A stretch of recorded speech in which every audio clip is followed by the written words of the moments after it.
So a couple days ago, I was kind of intrigued on what the rarest LEGO minifigure in my collection was, and it turns out it's this zombie bride from the Monster Fighters line, which is $57 used, or 55, whatever. And I just have her built right here. I just finished this last night. And I don't care for this minifigure at all, so I'll probably sell it, which is going to be awesome, because then that's an extra $50 to my budget. And the other minifigures are this Star Wars Trooper. I have no idea what the hell it is, but I'm happy to sell it. Daredevil, which no way I'm selling. Daredevil is way too precious to me. And this like Han Solo Trooper, which I don't even have displayed on my shelves, so I'll also probably be selling that. But the only problem is that I still gotta find this trooper and this trooper. Alright, well, good news, the Han Solo minifigure was really easy to find. There's also another guy in there, which is like this dude from the Solo movie. If he can focus, come on, focus, focus, focus, focus. Yeah, him. So he's probably worth something as well. And what else do I have in this bag? We got a couple other figures. They're probably not worth too much. Yeah, I'll probably pass on selling those. Now I gotta find the other trooper, which I know is on these shelves right here. Only problem is that I don't know where his cape is, so we gotta find that, which is gonna be in this little pocket here. So let's see if we can find it. So his cape is like that little short thing, so we gotta look through this. So no way, it's a skirt. It's not this Geonosis wing. No, I'm gonna leave this in this pile just in case. No, nope. Okay, so it could only be these three. I know I probably have some other capes somewhere else where it'd probably be more accurate, but honestly, for the person who's buying this on Bricklink, they're not going to be like, oh my god, why didn't you include the smaller cape? That's like a millimeter smaller. Another random thing I have in my collection that I might sell is this 100th Store of North America minifigure that I have sealed. According to Bricklink, he's worth like $45, so yeah, I'll add him to the pile. The only problem is that I only have 3 ways to sell these. Number 1, I sell it on eBay, which isn't really the best. Number 2, I make a Bricklink store and I sell it on Bricklink. Or number 3, I go to a local brick and mortar LEGO store and trade it in. Only problem with that method is that I only get like half of the money from that, so instead of getting $190, I'd probably only be getting like $90-ish. So, I just came back from my local brick and mortar LEGO store to trade these guys in, and the result was not the best. So they were super chill, and they told me up front what they were like valued at. And according to him, like on Bricklink, if I was to sell them all on Bricklink, it'd be around $150-ish.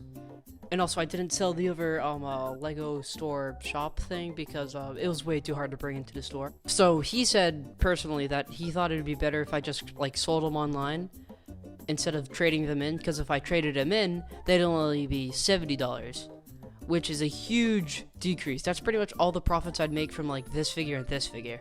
So I'm thinking that I'm gonna end up making a Bricklink store or an eBay store or something like that.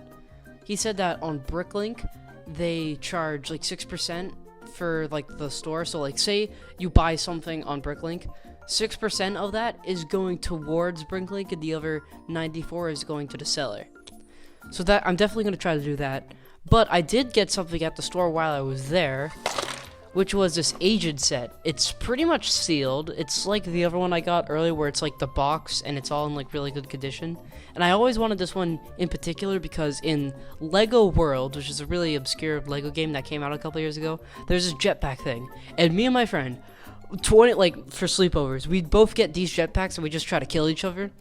So, I really wanted to get this set. Do you want to hear something disturbing? More people at my school know me as Jack the Lego Maniac than just Jack. Wait, actually? Yes, I guess it's fine. I mean, yeah, it is kind of weird that I'm known as the Lego YouTuber guy now, but whatever, it could be worse.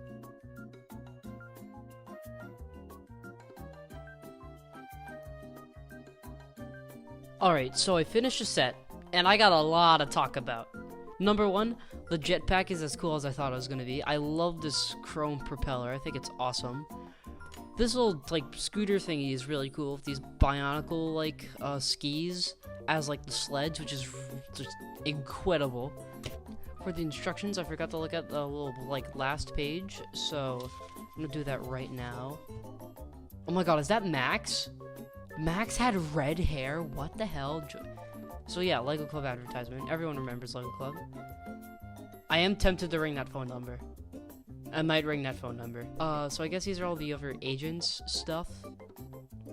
Out of all of them, why are they showing the sticker sheets? Is it like... Because, like, yeah, on my sticker sheet, I got a couple extras. Like, what do these do? Oh, it's like... Do you need, like, a star or a 1 to, like, put on your card or your ID or whatever? Because if so, then where the hell is the ID? And in the back of it is pretty cool as well. It shows them some Toa Mari, which is kind of interesting, seeing that that came out a year before this. But everything else is pretty nice with these instructions. Again, I'm still confused why they gave me a couple extra stickers. And another thing that surprised me is that there were extra pieces. Like, when does that ever happen? Who keeps their extra pieces? That's pretty impressive. And then the box is also in really nice condition. This sticker right here will always bug me forever, but that's with every used Lego set I buy that's like sealed and whatever. Back of the box is always also really cool. And there's another Lego Club advertisement on the side with that same phone number. So, I don't think I should ring it because, you know, it might be illegal. The phone might be down, you know. It's like it'd probably be impossible to call. Yeah, so I called it, and it only turns out that it's Lego customer service, so... it didn't really do anything for me. It was just regular customer service, and I didn't really need any customer service. I was just gonna see if the Lego Club thing was still up and running, and it's not, so that's unfortunate. Holy cow. I just bought like half of the Toa Metro. Well, not half, more than half. I'm only missing one, but we'll get to that a little bit later. But the reason why I have all this is because of Bill. Bill, if you're watching this, thank you, man. So in case you didn't know, Bill runs my local antique shop, and he had a bunch of these like Toa Metro and other like Roxy and Borok, and he sold me each of these for like $5 each, so it's like only $35 in total, which was just so nice. So like, Bill, if you're watching this, thank you, bro. I appreciate it, and I'll definitely be back to buy more. So, I was able to get 5 of the 6 Toa Metro, 1 Roxy, and a Borok. And the one Toa that I'm missing is Wenua. He only goes for $6 to $9 on Bricklink and eBay, so he'll be easy to find. But oh my god, these guys are such an upgrade from the Toa Mata. I'm glad I have the Toa Mata, but these are just so much cooler. Like, with this guy right here, Vakama, he has this cool disc shooter.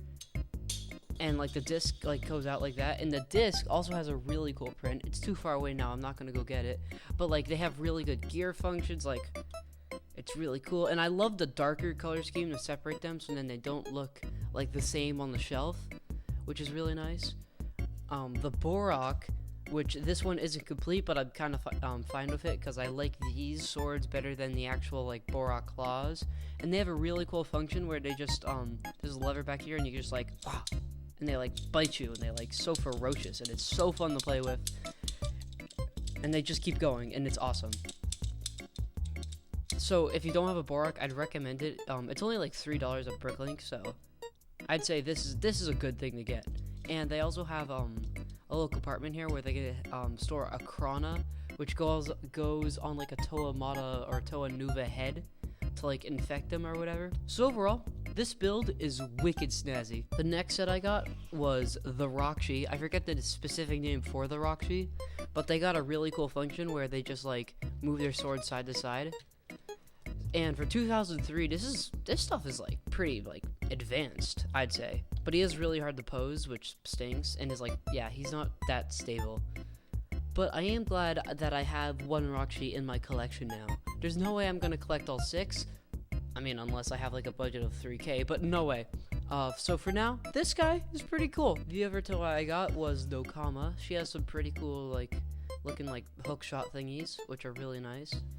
And it's just kind of like a regular build like all the other Toa. But I really hate her mask. It's just, it looks weird. It's like, It looks like that it's a rubbery texture, but it's like just weird feeling plastic. But I mean, she looks fine, and I guess that this like kind of makes sense next to Gally. Like they kind of look similar, so whatever. The next Toa is Nuju. I really like this one. Again with the microscope, this looks really cool. And I also like how he's like how they all kind of have like different heights. Like the Nuju is taller than the green one. I forget his name for some reason. We're gonna get to him in a little bit. And he has these really cool weapons where they could actually work as snowshoes. And then the other Toa is this guy. I forget his name, which probably is the best, but whatever. I love his little sword things. I think they have a really cool greeble to them. The only problem is that he doesn't have one of his kneecaps. Since I'm buying this news, I expected that. And these only go for like a cent on Bricklink, so they'll be easy to find. And the last Toa is this guy right here.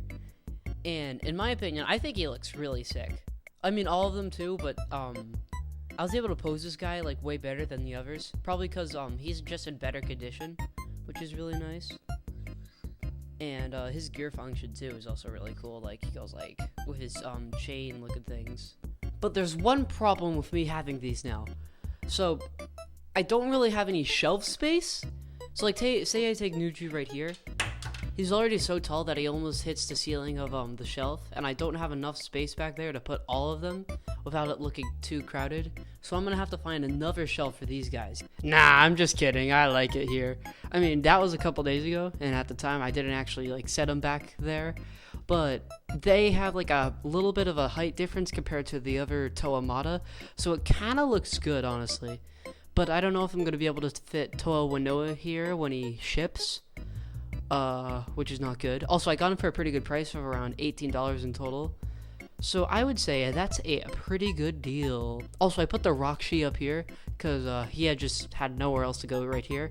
And I also built this Motonui robot mock, which goes like right there. So it's like two Bionicle figures right above a Bionicle shelf. It doesn't really make any sense, but I don't care. And stay tuned for when I eventually get the Wanua Toa to finally fill out the whole collection and stuff. And yeah, toodles. Damn it, bro. I have this client, Jack, and he's just really annoying me. Like, he's not paying his insurance, which is so illegal. Did you get him to sign a contract? No! I drugged him in his sleep. You have to think of the future, dude. You wanna help me kill him? Do I get paid? No. Okay, fine, I'll do it.